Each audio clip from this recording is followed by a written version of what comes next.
I'm Amy Pelker. I have lived in North County 93% of my 56 years, Wellston for 4, Hillsdale 14, Ferguson 2, Maryland Heights 2, and St. Anne about 30 now. When deciding where I would raise my family, I chose St. Anne for its services, its proximity to the region. At the time, we had Northwest Plaza, and its school district. During these years, I was the PTO treasurer for 13 years. I was a volleyball club director for NOCO for Show. Yes, the kids wanted to call it North County for sure. 8 years. Serve on Rittner's legislative action and parent advocacy committees. Headed St. Anne's golf and street committees. And currently serve as alderman in the city of St. Anne from 2011 to present. I was introduced to the Better Together group in 2013 and have studied them and their actions since.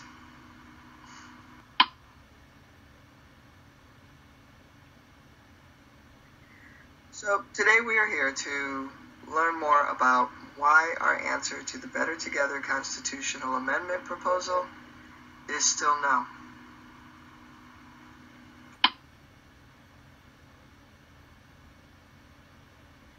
So to whom it may concern, I write this as a letter.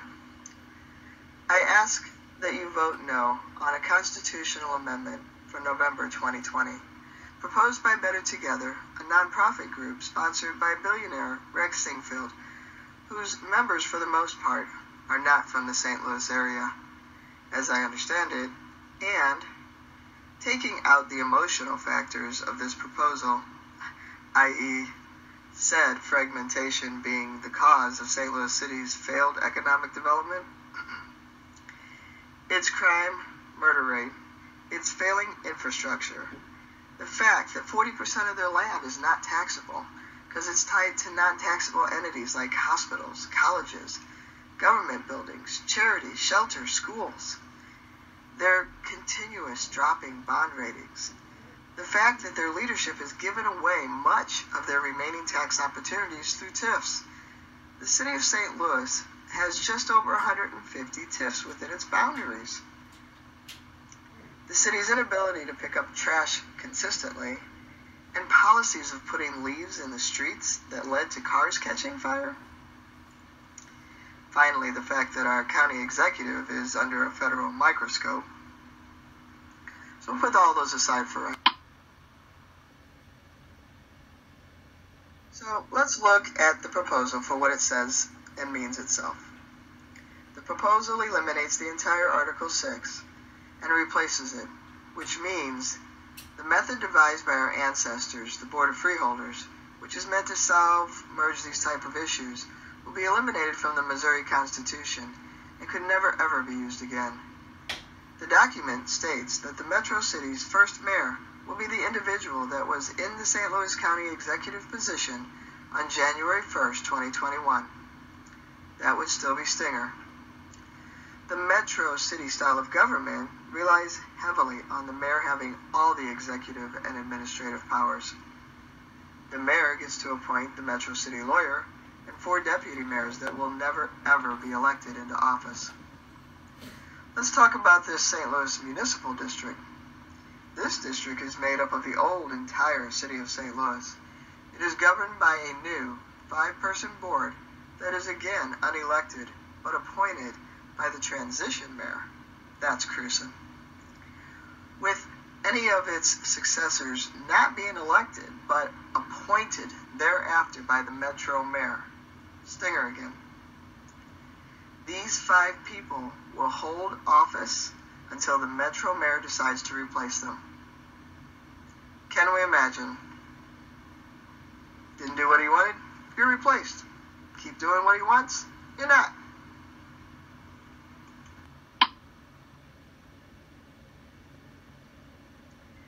Now, the Metro Council represents 33 municipal districts. These districts are made up of the St. Louis County unincorporated and 88 municipalities. Stinger and Cruson get to pick which college or colleges will decide the borders of these municipal districts. These borders should respect municipal boundaries when practicable. However, this is harder to do than one would think. In the amendment's genius use of language, it guarantees that the charter created by Stinger and Cruson goes into effect unless it is rejected by a 2/3 vote of the 33-person council. 2/3 is nearly impossible to attain. Once these districts are designed, the council member has the authority to merge the municipalities within his or her district, quote, as their financial obligations diminish, unquote. Better Together touted that the municipalities would get to stay and rent parks, administrate and planning and zoning. However, the 33-person council gets final say over zoning matters, which means if they want to build a 12-story building right next to your home, they could override us and do just that. And in many areas throughout the amendment, it states, quote, until the Metro City can provide, unquote. This indicates that once the Metro City is capable of providing these services, the district council member will merge all the municipalities within, thus eliminating them.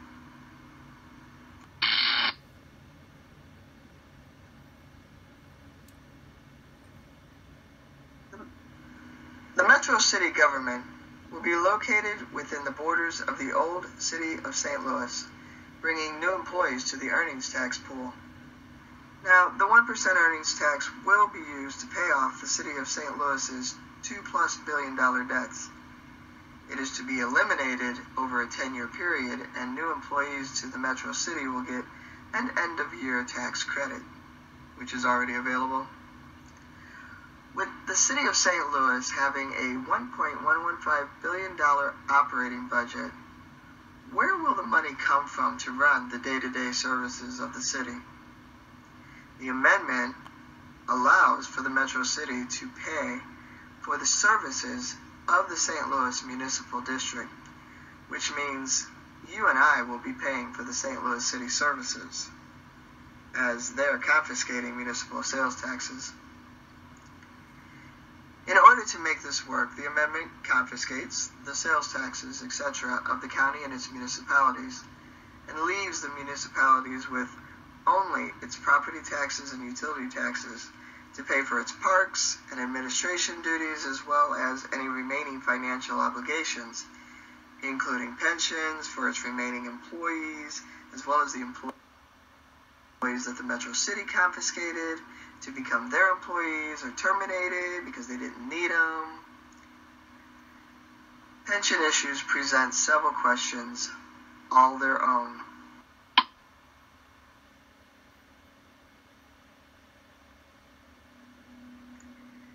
If the above is not enough, let's look at another objective of the amendment. The amendment terminates all municipal police departments and merges them into one Metro City Police Department. It ensures that none of the municipal chiefs or assistant chiefs has an opportunity to be a leader in the new Metro City Police Department, and again determines that the Metro City Mayor Stinger gets to choose the chief of police. Interestingly enough, in the amendment's second version, it deems that the old City of St. Louis's collective bargaining agreements become that of the new Metro City. This indeed opens many questions. The amendment confiscates all muni equipment, buildings, employees, trucks, cars, etc., leaving us with only our parks, facilities, equipment, and employees. In the 70s and 80s, municipalities typically incorporated because they were not happy with the level of services offered by St. Louis County. This is especially true of police services and street department services, both of which the amendment is confiscating from the municipality's authority. Certainly not to deter from the valued services of St. Louis County's employees. They do a great job. But there is a point when departments get too big and cannot equally service all.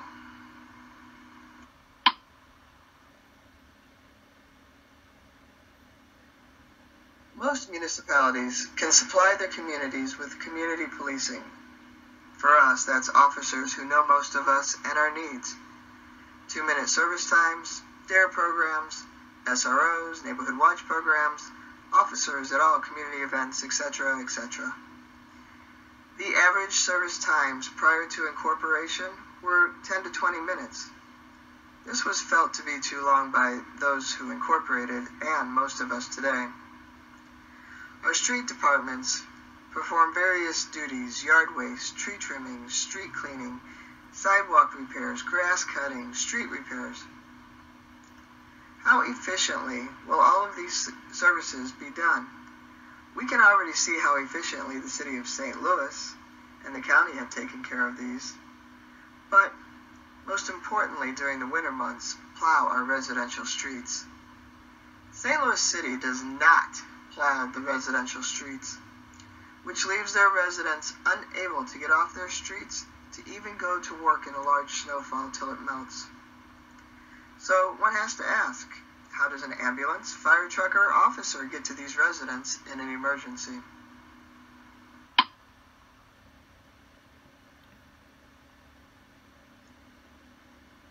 The governing structure of this amendment will virtually eliminate 30% plus, and that's a lowball number, of the minority leadership in St. Louis City and County, setting back advances that took decades to reach in this area.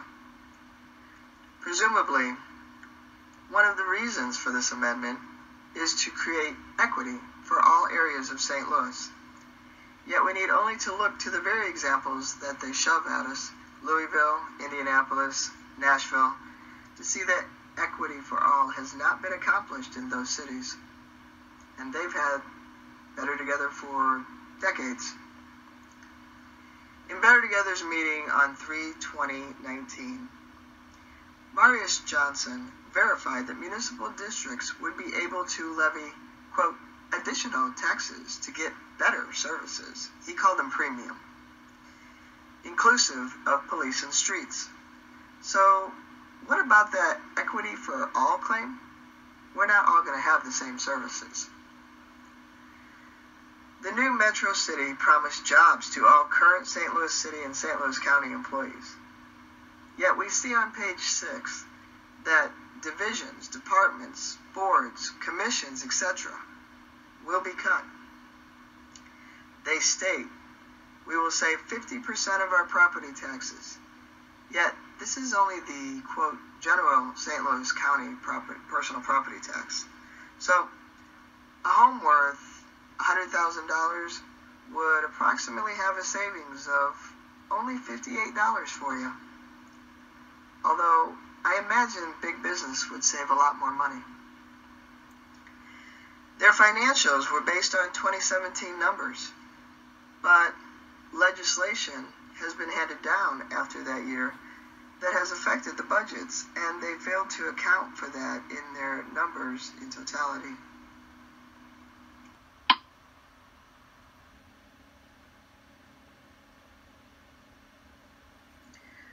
Most importantly, our most basic rights as citizens of these United States of America are to vote in elections for public officials. This amendment puts city residents in the position of being governed by a county leader they did not elect, and county residents in the position of being governed by a city leader they did not elect, and won't get to elect until November 2022. It effectively cancels the mayor's election in the city of St. Louis, which was due to be held in April of 2021. And this amendment further waters down our voices by allowing the entire state of Missouri to vote in it, thereby giving the entire state of Missouri authority over how we are governed and the rules by which we must live. Yet we don't get to do that for them, or will we? In a public discussion, someone explained to me why they thought they should be allowed to vote on this decision. They are against the amendment, but live outside of the St. Louis boundaries and work within them. Though we would love to have that support, the truth, simply put, is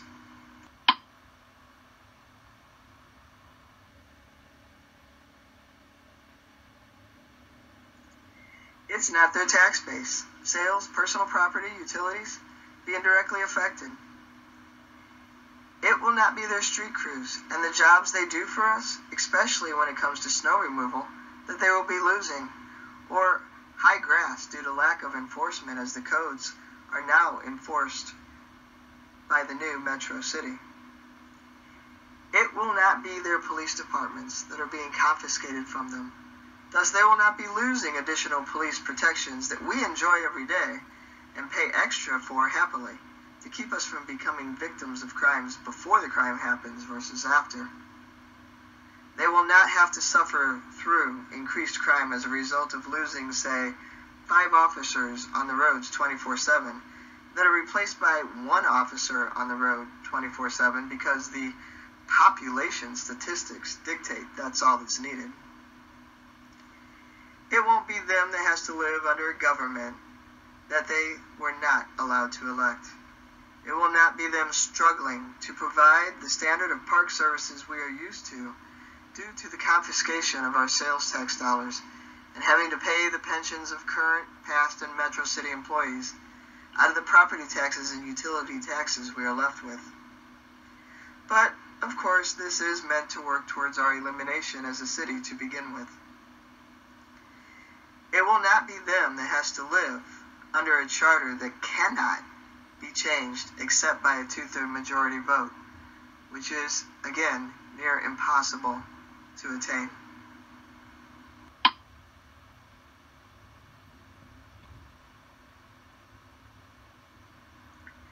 Read the amendment. It takes away our most basic citizen rights. This vote should be determined by only the citizens of St. Louis City and St. Louis County. Let's let the Board of Freeholders work as it is designed to work in this situation. Do not take away our rights as American citizens. Please, vote no on this amendment in November 2020. Thank you. Sincerely, Amy Pelker.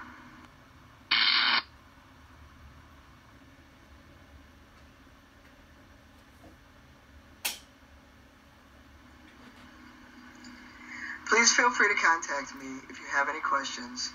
You can see www.stopmerger.org to stay up to date on this. We also have a Facebook page, 3 of them, but mine is www.facebook.com No City County Merger. Again, hopefully this has helped you to understand the amendment just a bit better. Feel free to ask questions anytime. Have a good night. This has been my personal analysis. Thank you.